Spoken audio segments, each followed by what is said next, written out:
My name's Layla Staats. I'm Mohawk, Turtle Clan from the Six Nations, the Grand River.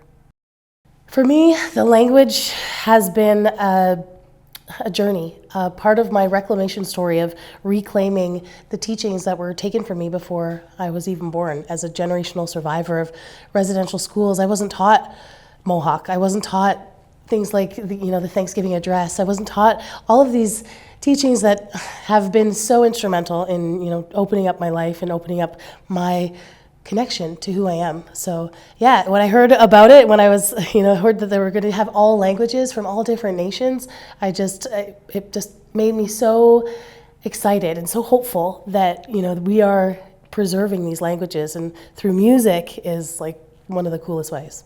So the song I performed is the opening, the Oheda Gedewedegwa, which means the words before all else. So this, I guess like a prayer or these words are said before every gathering. No birthdays, dinners, meetings, ceremonies, not a single day begins without saying these words. Even when you're born as a baby, they're the first words that you hear when you come to earth. So they're that important. And for me, I never knew them. I never learned them. And it almost seemed impossible to actually learn them, memorize it, and perform it in Mohawk. But I just had this feeling like I had to take on the challenge, So I practiced, I learned it over and over again for months and months and months. And so it was such a moment for me to actually perform it and actually say those words and now know them and be able to say them to my children and teach them to my children.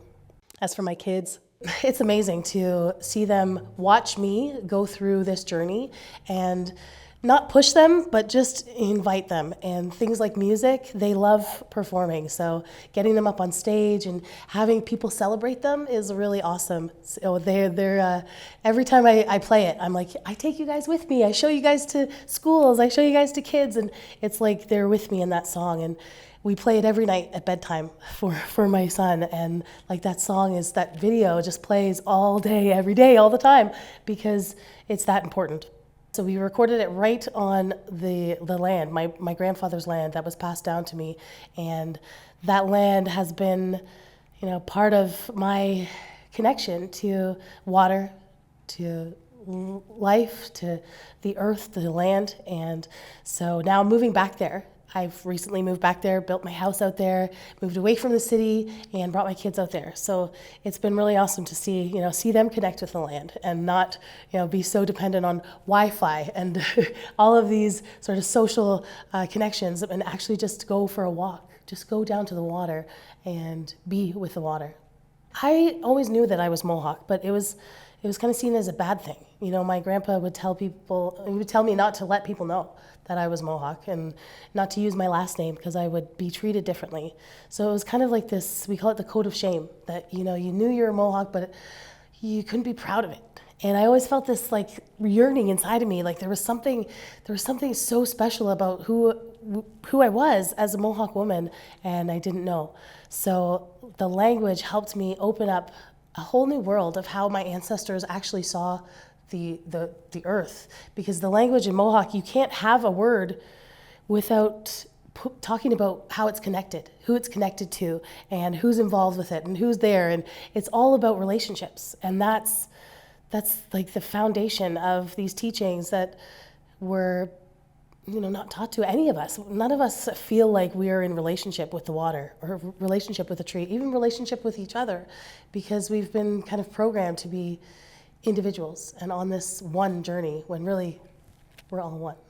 Language on our reserve is very, very sacred, and it's something that we realize the importance of preserving it. We didn't have written languages. Everything was orals, everything was spoken. All of the stories and teachings and lessons, they were spoken to the next generation, which is very different than what we do now.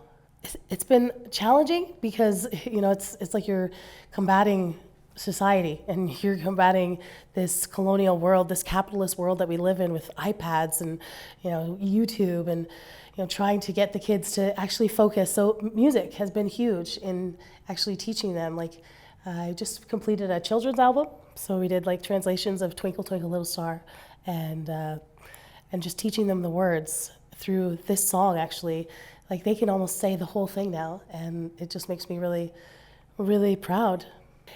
Usually when I go into a school, I'll start with this song and I will get the kids to sing at least the chorus.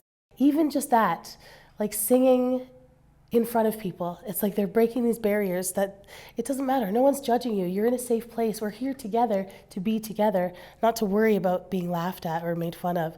And so usually by the end of the song, everyone's singing. So I've cracked them. But at the beginning, we're very reserved, and I think the songs help kids just to, I don't know, feel like it's not so much pressure.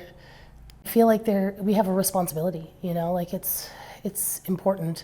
One of our languages, Onondaga, there's only 14 speakers left that speak it, and one of them is my mother-in-law. And so like when she speaks it to my son and my kids, it's just like there's something sacred about it that, you know, we have to preserve it. We have to keep it alive because it's so special. And the way that we spoke to each other and spoke about the living world, it was a direct reflection of our connection to everything. And that's something that our society is just not had time for. There's a loss of that sense of identity and who we are and what we stand for and where we come from and like what our ancestors felt was important. Like the Ohandagadewedegwa, this opening, like when you're in Longhouse, it can be like 3 hours long, depending who's speaking. Like they can get so specific as the drops of dew on the grass and the blade, you know, in the morning sun, and like very detailed on what they're giving thanks for, what they're acknowledging their relationship with, and so it was that important. And like when's the last time we spent, you know, even 5 minutes being grateful for the water or like saying, you know, thank you to a tree? It's like, we don't have time for that. We're moving too fast, but that might be the problem. Even though I didn't know anything about being Mohawk and I was learning and I was kind of felt like an outcast my whole life. Like I didn't fit on the reserve. I didn't know anything about being Mohawk. And then where I lived in the city, everyone knew I was Mohawk, so I was bullied and like I didn't have a place to belong. So the water was always this place that I always knew, like I belonged there, and there was no trying to be something, trying to be native enough, or trying to, you know, impress or not make a mistake. It was just the water knew me, and I just always felt safe there. So as I started to learn the actual teachings behind the water, that the water is alive, that the water hears us, it holds memory, it you know, it's affected by, you know, the way that we talk and the energy that we give it. It's a living thing, and like I was never taught that, but I always feel like I knew it. You know, I like feel like I innately knew that, and that's why I was so connected to the water. So people are like, well, why would you get arrested? Why would you put your body on the line? Why would you put your life and your business and your you know, your reputation, your career on the line for a river? And when I drank from that river, like it was like electricity, it was like lightning, and like it was like charged. I was like, whoa, this is water. Why doesn't our water taste like this anymore? And I just knew I had to protect it. And if it was your mother, you know, being destroyed and poisoned and killed, you would defend her. And so when you see it as part of your family, when you see the trees, the birds, the bugs as part of your family, you know, when one's in danger, you protect and you stand up for them. My kids, they grow up, I guess, with both understandings. You know, their dad is non-Indigenous, so he's Scottish, actually. And so they kind of have this dual perspective of the world and seeing things where, you know, it's about buying things, it's about big houses, it's about cars, and then coming out to the land, and it's about, you know, a tent and a fire pit and climbing a tree. So that, for me, I feel like I'm not forcing them to, like, you must be a part of nature, but also I'm just inspiring them through my own actions. Like they watch me go for walks. They watch me in classrooms. They watch me with kids. They watch me on stages, and they watch the work that I do and the way that people are impacted by me. And so I think that really inspires them to, you know, use their own voice and know what do they believe? Like what are their values, and not just using mine, but having that voice and that recognition to choose their own. I think a lot of people have sometimes criticized. Like I'm not teaching kids to break the law. I'm not teaching them to be, criminals. I'm teaching them to question it, to have this power of question, that they can see something's wrong and they can use their voice to stand up and say, no, this is wrong. Not just because it's a law, not just because a policeman with a gun says I need to do this, but actually using their own values and knowing their own values. And I think that's huge.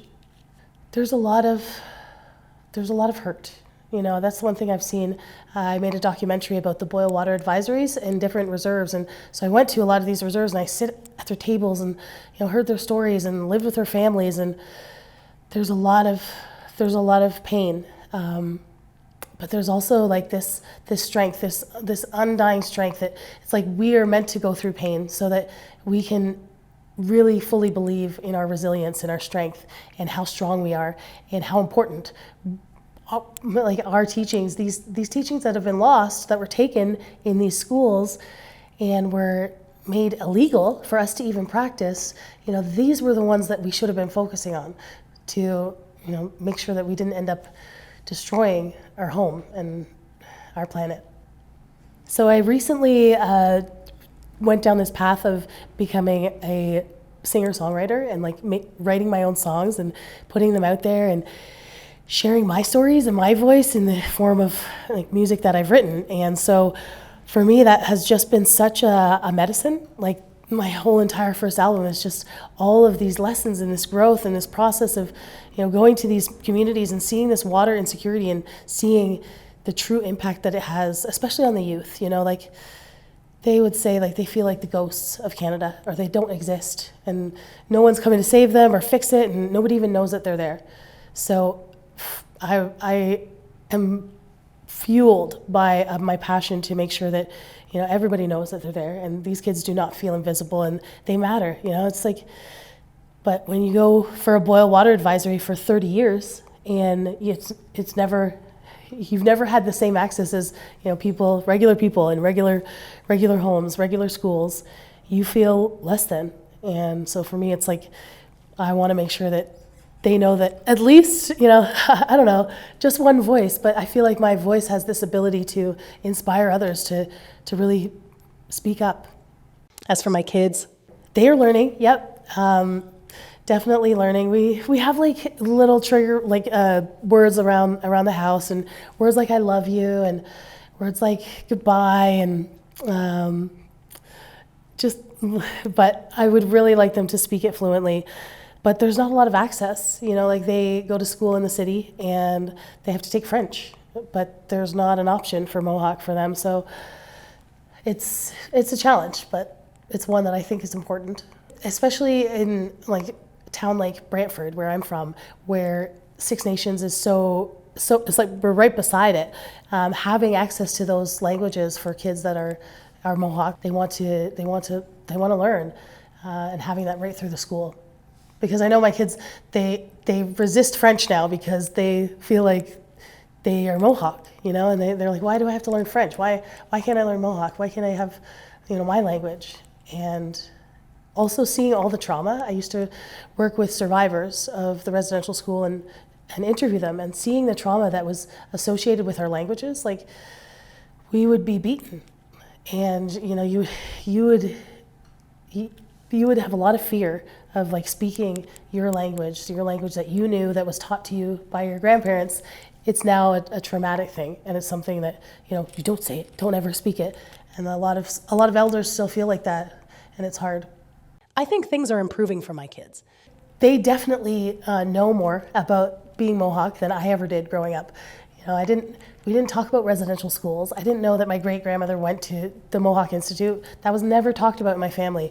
So now I guess I've opened that door, and I've given them access to just their pride in being Mohawk, and that they can be proud of who they are, and these things that we're learning, and these things that we're doing, and not grow up like me, where I just felt like it was something I always had to hide.